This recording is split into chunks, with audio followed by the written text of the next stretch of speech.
Welcome to the creative brain of Dean Hawk. Get ready to be challenged, inspired, and equipped to become a better ministry leader.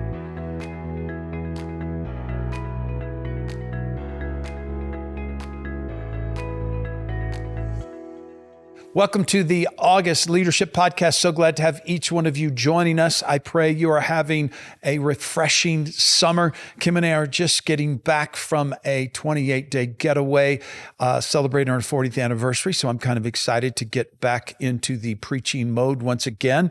And want to remind you at deanhawk.com, you can get all of our resources for free. We just released last month the series, The DNA of God. It is a verse-by-verse study on the book of 1 John. You can check that out. Maybe put that into your fall rotation or your 2024 rotation. It was one of my favorite series in quite a while. And then I want to remind you, our Pastor 411. If you are looking for a place to get some wisdom, some counsel, some input, just to have somebody to listen to, I am extending myself. I'm adjusting my schedule that typically I try and do it on Thursday afternoons is kind of my zone to focus in. And so, but here's what I'm going to tell you. The lie is, he must be inundated with lots of people who are wanting help and having requests. It's not been that big. So if the enemy's telling you, don't call, don't bother, hey, reach out. I'd love to help you in any way I can. And then as well, don't buy the lie that you don't have anyone to talk to. That's why I really sense the Holy Spirit was challenging me to make myself available, to schedule some time if you need to download about life, about ministry, and just get some coaching, maybe about your staff. I'd love to do that. But today we want to dive into today's topic, and my special guest is a very dear friend of mine, Thompson. Welcome, Thomas. Thank you, Dean. Glad to be here. Thomas is a longtime ministry friend. He was a pastor many places. I'll let him kind of tell about it, but he was a pastor here in Colorado Springs. And now he has his own leadership coaching ministry, I guess would be it. You can check it out at thompsonleadership.org. And then he has just taken a new position in our city with our new mayor as our community affairs advisor for our mayor. Welcome. So glad you're here, Thomas. Thanks, Dean. Yeah, I love getting a chance to talk with you. Appreciate it. Give me an overview of you, and so people can get a snapshot of who Thomas is. Yeah, I was involved in ministry for about 25 years on church staff. Started at 18. Yeah. And all the way through. 10 years of that was here in the city with you, being a senior pastor here. And we'll get into some of these things, but there was some seasons of burnout, some seasons of sabbatical, some seasons of transition. And through a lot of that, stepped into the next phase of my life, which is to coach leaders. Yeah. And in that role of coaching leaders, ended up one of my clients ran for mayor and won, and then has just invited me on. So I'm 1 week into a new role there with the mayor and still doing coaching on the side. But there you go. Yeah, it's been kind of a crazy journey. Okay, Thomas and I, a couple months ago, led a conversation with our community of pastors here in the city. And the topic of this podcast is preventing a leadership crash. And we have all witnessed them. We might have had a friend that's gone through them, and potentially someone who's watching or listening, you've gone through that yourself. And if you have, I'm very, very sorry, because those are some difficult steps to take in both personal and professional life. And so Thomas shared some research that he had done, and in his coaching, he's been helping a lot of pastors in this arena of preventing a crash, walking leaders through a crash. But Thomas, just share some of what you came across and your information of the causes of a leadership crash and some areas that we can maybe work on the prevention factor. Yeah, I appreciate you focusing on prevention. I think there are opportunities and things out there for pastors who've had a crash. They can go to retreat centers, or they can go through counseling, or they can go through programs, and there's things to kind of get them back on track. But I really get interested in the prevention piece. Right. A lot of how I'm wired and I'm driven is how can I finish my life well? Yeah. And so finishing well later involves taking steps now. And there's a person that's shaped a lot of my thinking about finishing well named Dr. Robert Clinton, has written a lot on leadership, great person to look up. And in his study, by his metrics, he evaluated and figured out that over 70% of Christian leaders fail to finish well. Ouch. They crash, they burn out, they get fired, they get into some kind of trouble. And that's a horrible statistic to me. And so in his research, he kind of identified, I wanted to share these, like what are kind of the 6 most common ways that pastors fail to finish well? What are those things that they get tripped up on? Okay. He had 6 of them. He said, number 1, finances. Abusing finances, using them in the wrong way. Power, number 2, when you have power and you abuse it. 3, pride, which leads to downfall. And as pastors, and we'll get into this, but I think, when you're up on that pedestal, it is an easy combatant there.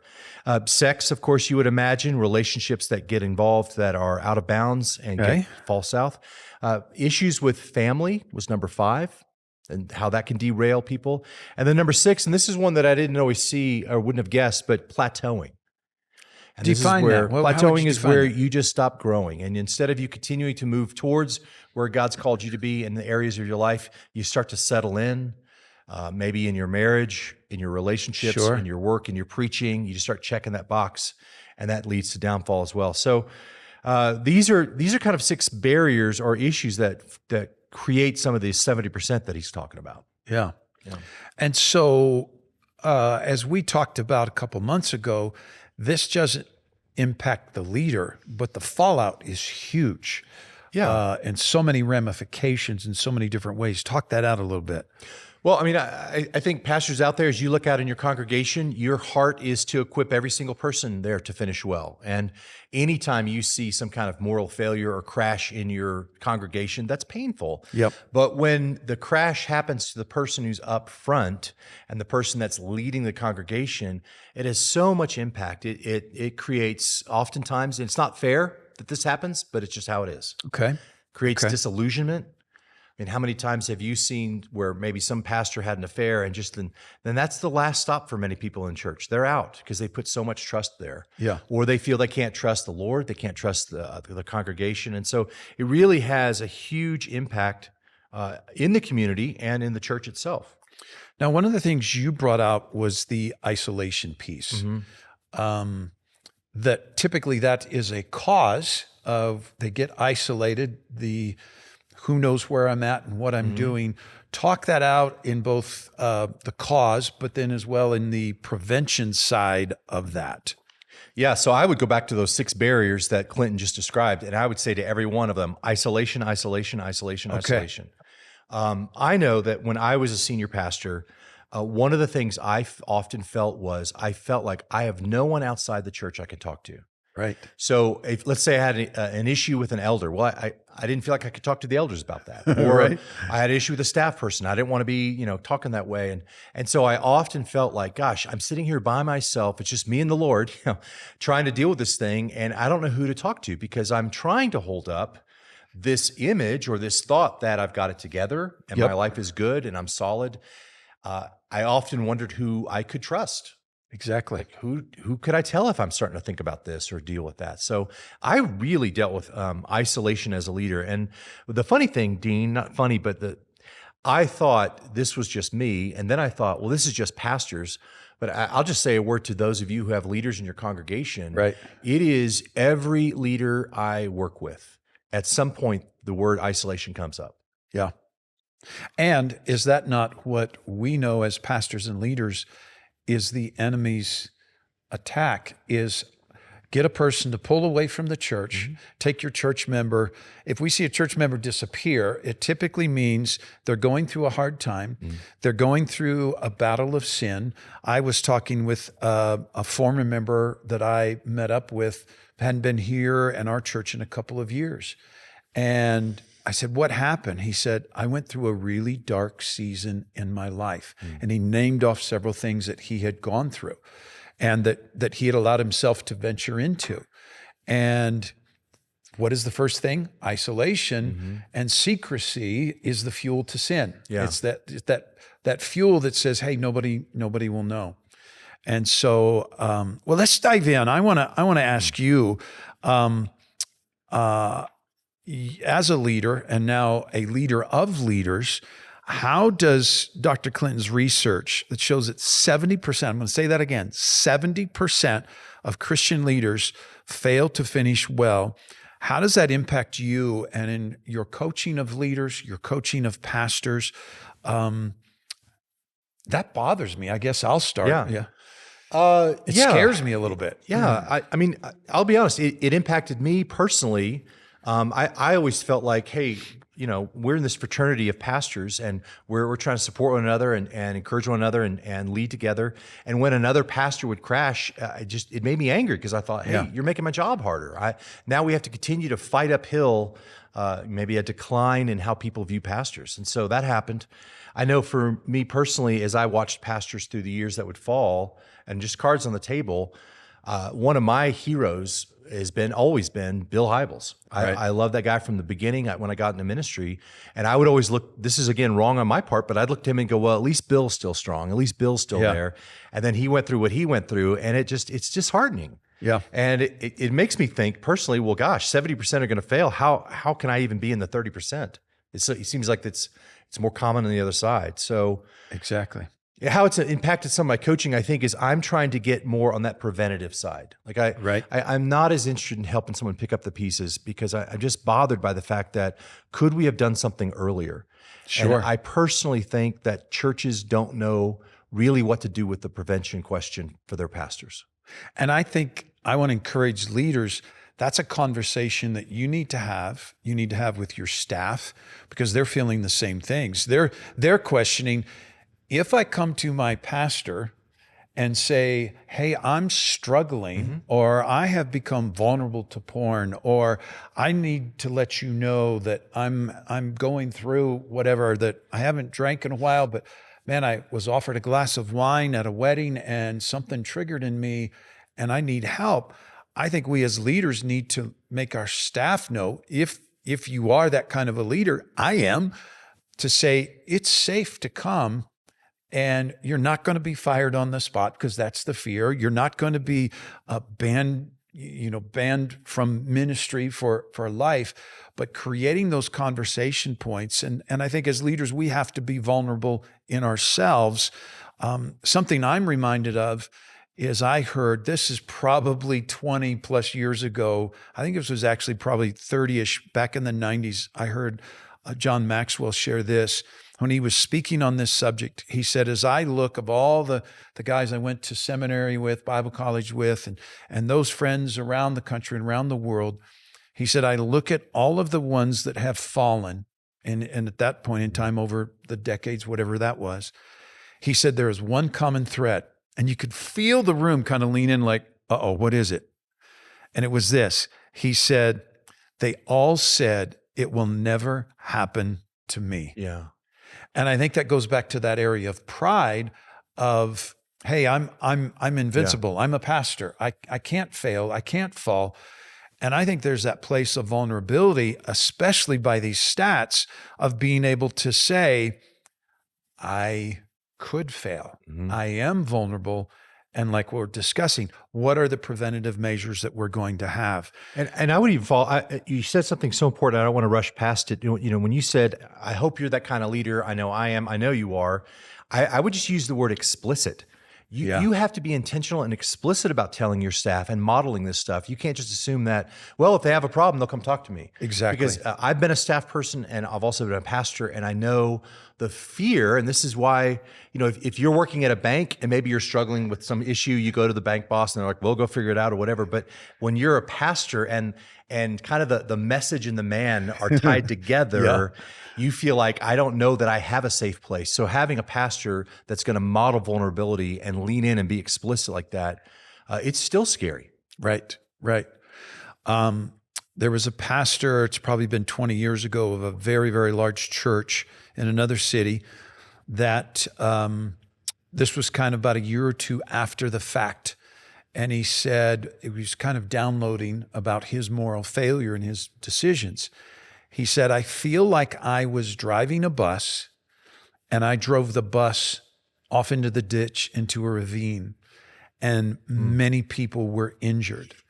And he made this, it was a spiritual analogy. He said, and today I see people who are spiritually in wheelchairs, spiritually handicapped, spiritually wounded, and I'm the cause of that. And it was him, kind of looking in the rearview mirror of what had transpired.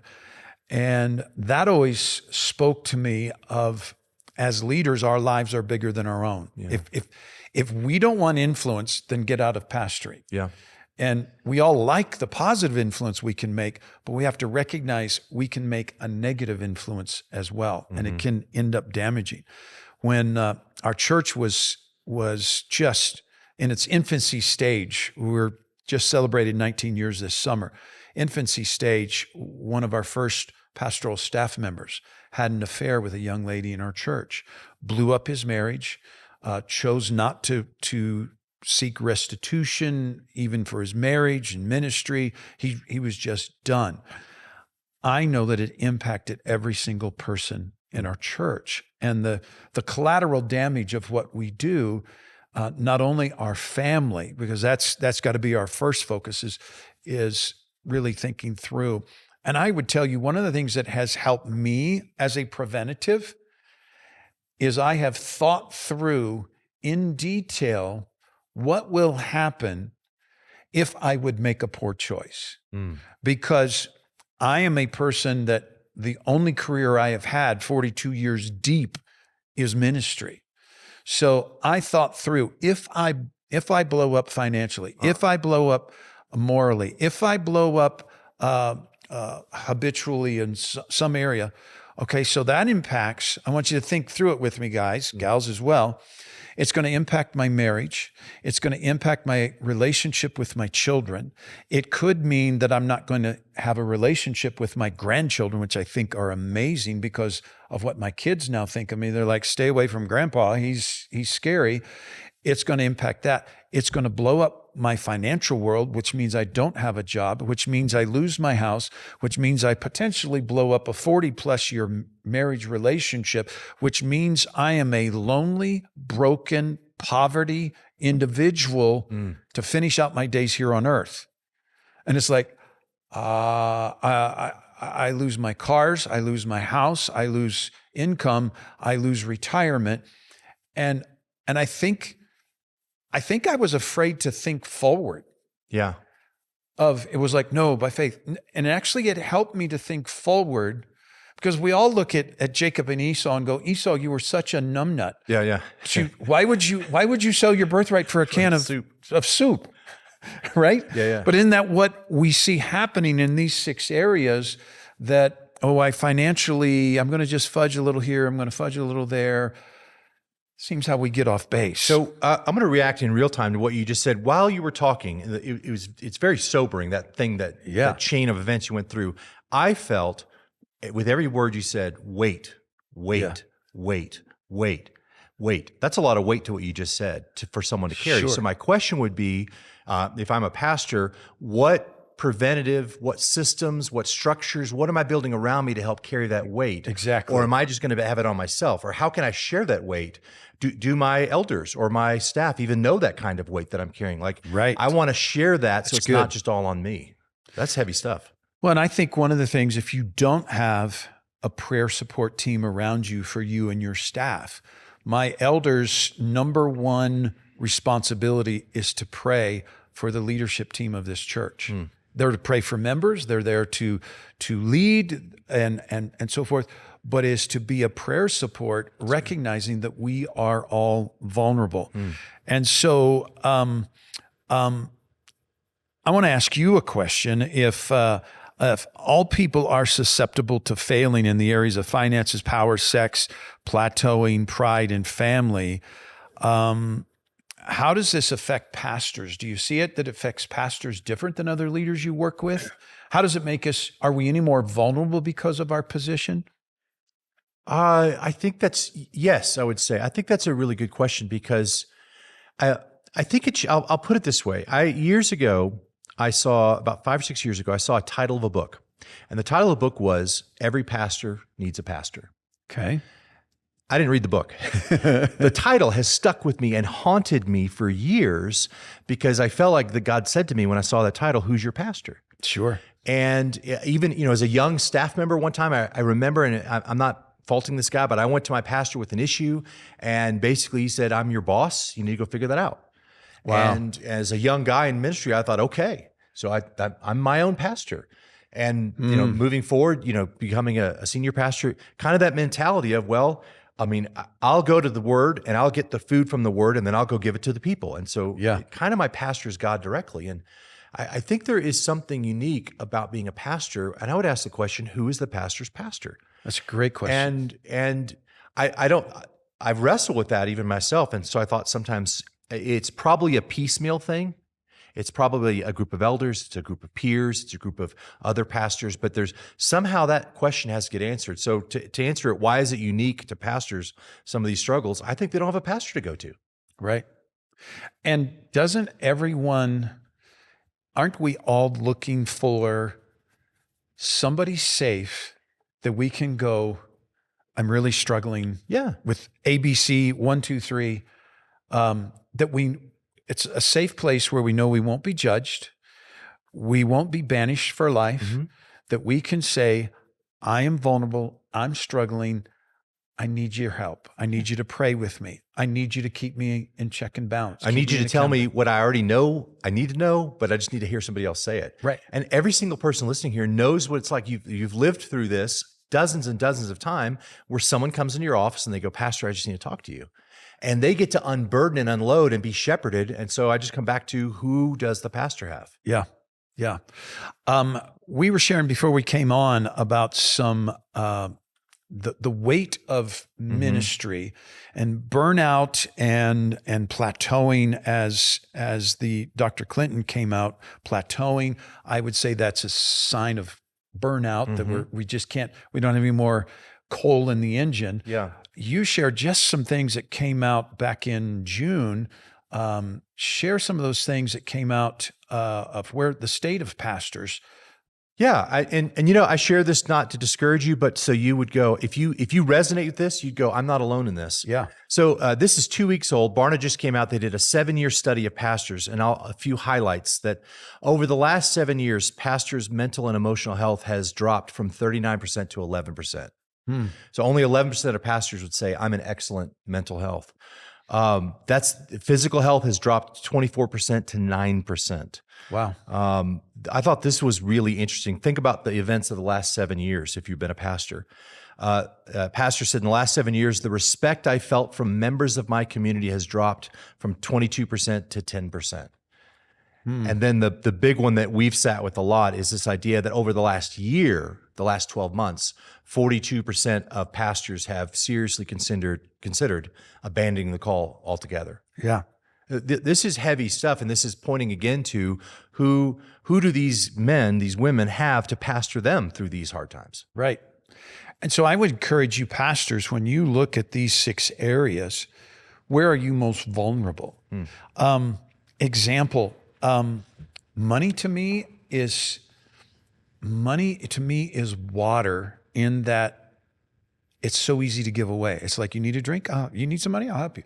It's never been an attachment to me. So that's an area that the first one I look at and I go, oh, that's really not an area. When I look at power and abuse, I don't struggle there. When I look at pride, I'd go, yeah, I could be vulnerable there. I could start to say, hey, look what I did. Hey, look what we've accomplished. And I have to remind myself I'm a vessel. I'm a sexually active married man. And I have to recognize that's a big area of vulnerability for me, especially in our world of social media and just innocently wanting to scroll and see what's happening in members' worlds and lives. You see a lot of things that you're like, you would have never seen back in our day of childhood growing up. And I have to realize I'm vulnerable there. We've had many conversations that one of the things that frustrated me was it felt like if the enemy couldn't get to me, then I'm going to attack your family, and I'm going to attack your kids. I'm going to attack your wife, and different things, physical battles, things that they've gone through. And I know at times there were times that I struggled to do ministry just because of the fight and having to defend my home of what was going on in my family's life and those family situations. And so we're all vulnerable there. And I think we all we all need to take rest. I just got off a huge one. Yeah. We all need that. But then I think if we're pulling in the rest area every 5 miles, Yeah. then there's something needs to change. Or if you're dragging yourself into your 2-week vacation, exhausted, and then your family's like, we didn't even see you for 2 weeks. Yeah. My mentor in ministry, my pastor that I really appreciated, told me this once, and I thought it was really helpful. He said, there's a trap that pastors fall into, and it's been around since the days of John the Baptist. And it's a 3-pronged trap. Here it is. Okay. Number 1, the word of God is important. Agree. Number 2, the preaching of the word of God is important. Okay. And then here's the trap. Therefore, the preacher of the word of God must be important. That's good. That's good, Thomas. And I would say the pride one for me is that sense that, and not like a puffed out chest thought, but more of a, hey, this thing hinges on me, my preaching, my keeping it up. I'm going to work hard. I'm going to keep. And so for me, a lot of that led towards burnout and stress and anxiety because I was carrying things that Jesus didn't want me to carry. Yeah. And I could see times when Jesus tried to take it away and I'm like, no, I got it. And it's that thought that it's got it all sitting on me. Okay. So I want us to kind of take the last time that we have here, and I want us to focus on what are some practices that you have done personally that you are coaching leaders in. I'll throw out some things, but just brainstorming off the top, what are some things that we can say, hey, here are some checks and balances. Here are some things to consider to, if you're not doing, or maybe you go, I'm doing that. Oh, wow, I'm doing that. Let's just let's dive into that preventative nature. What are some things that we can do so that we don't become one of those statistics that didn't finish well? So when I work with like elder boards or leadership teams, I say there are 3 questions that a elder board or a ministry team should ask every year, or all throughout the year. Number 1, how are we advancing our mission?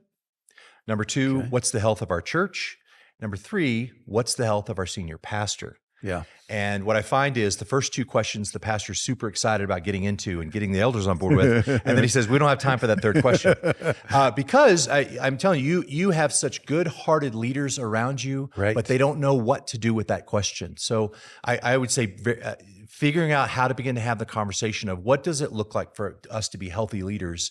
And then how do we engage in that question? And there's a lot of fear around that question because I'm afraid if I don't pass muster, I might get fired or I might get, so it's a sensitive thing there. But I think diving into the question, what does a healthy pastor look like? And how are we going to make sure we have that as leaders? That's a big one. So really, what's my goal and what's my vision as a leader? Yeah. Where am I trying to get to?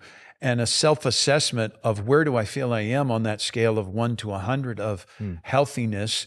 I'm saying, man, I need to grow in this area, and so many of us can be vulnerable of being the Marthas versus the Marys. I would tell you that's one of my constant challenges of the weight of the ministry and the function and the operation and the work and the day-to-day operations, and saying, and here's what I think I deal with is guilt that I'm not doing real work, or that they're paying me a generous salary and I'm saying I'm going to the cabin for the day.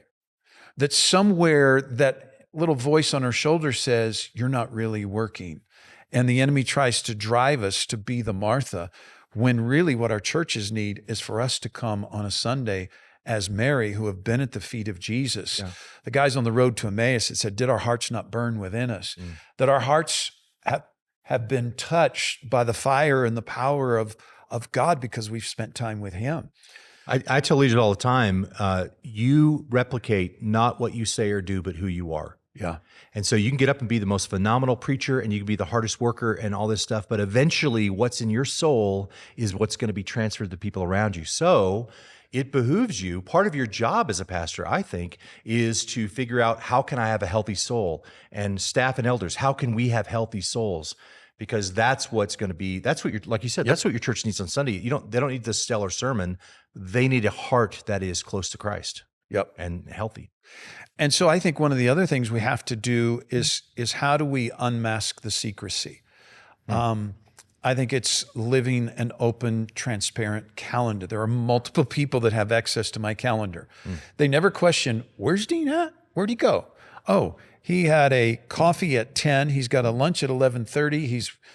That there are multiple people that can see where I'm at. Or I realize I could ditch it and I could make up things, but living an open lifestyle, and especially with your spouse, being transparent. Number one thing that creates fear or lack of trust is the unknown. So the more I can share about this is what's coming up this week, here's what my day looks like, or when I get home, Kim and I will usually sit at our island and do a download. What happened in your day? What happened in my day? What went well? What went wrong? What frustrates you? And I would say having that safe person to talk to is good. You said something I'm curious about, because you said, hey, I just got back from this trip with my wife. I know that in your life, you have times of the year that you get away to get restored. What would you say? I think it's around the word expectation. It sounds like you have led and equipped your congregation to know what right, proper expectations are. So they should not expect to be able to access you when you're on vacation, because the elders are there too. But like, I deal with pastors that when we start talking about taking a sabbatical, their biggest fear is I can't do that. I'll be seen as lazy, or my church they'll think I'm running out. Like, how do you begin? I'm thinking about pastors out there who would like to have more rest, built in, more boundaries, more I have time off. How do they begin to manage those expectations with their leaders in their congregation?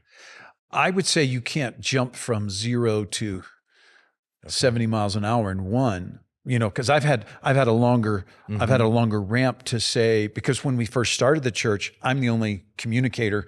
I'm here 50 to 51 out of 52 Sundays a year. Right.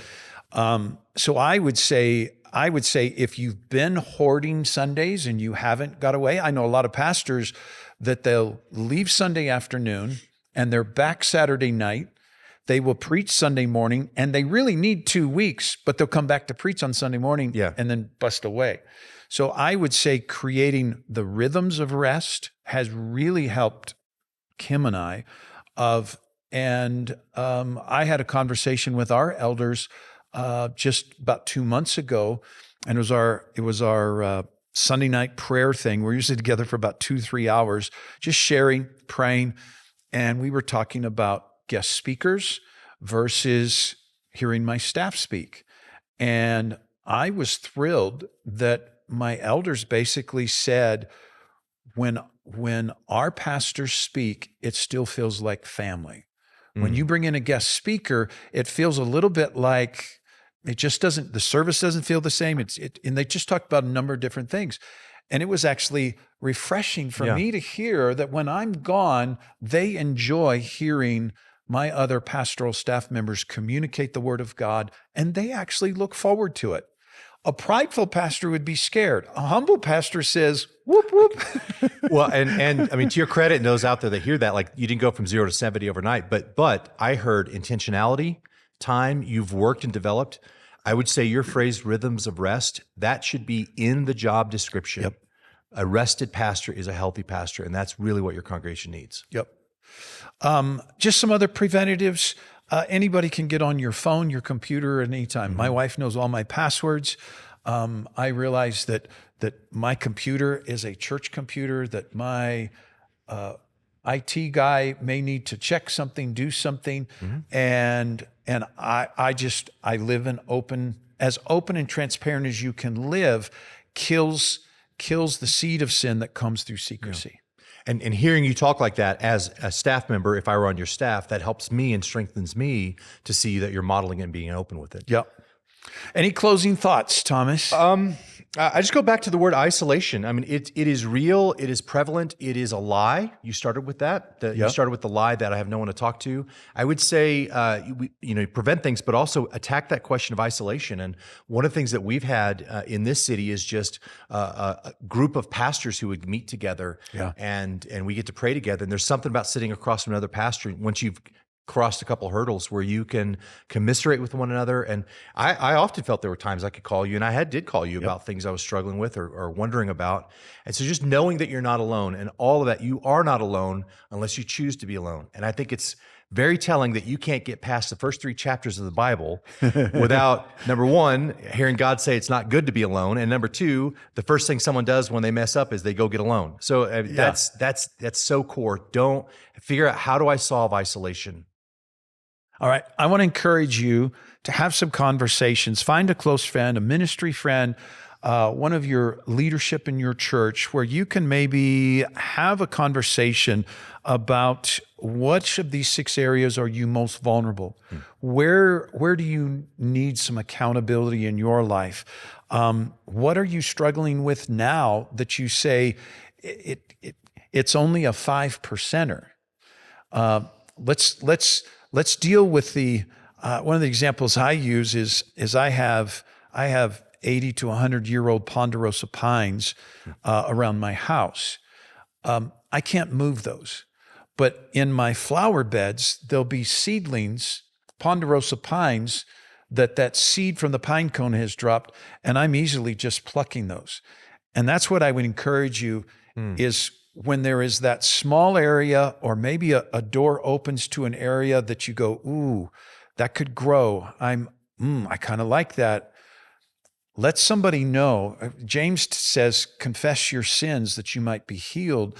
That I believe that healing comes as it's made known, and you can easily pull that 3-month ponderosa pine out. But if you let it grow and take root, now you have an issue. Now you're running into some problems. So have some conversations. Thomas, if somebody is interested about bringing you in to coach their staff, you talked about working with boards, elders, how can they contact you? Is it through the website? Just give any information. ThompsonLeadership.org. ThompsonLeadership.org. And you can reach out to me there. And my passion really is for that pastor, because the same thing that bothered me about being isolated, I've committed my life towards. I don't want any leader out there to not have someone to help them navigate. And they shouldn't have that. So my email is dean@rockfamilychurch.com. If you want to reach out for the Pastor 411, get some questions answered, I'd love to do that. God bless you guys. We will see you September 15th. Have a great month. Thank you for joining us today. For a free sermon series and teaching outlines by Pastor Dean, visit us at deanhawk.com. Be sure and join us next month as we continue our growth on leadership.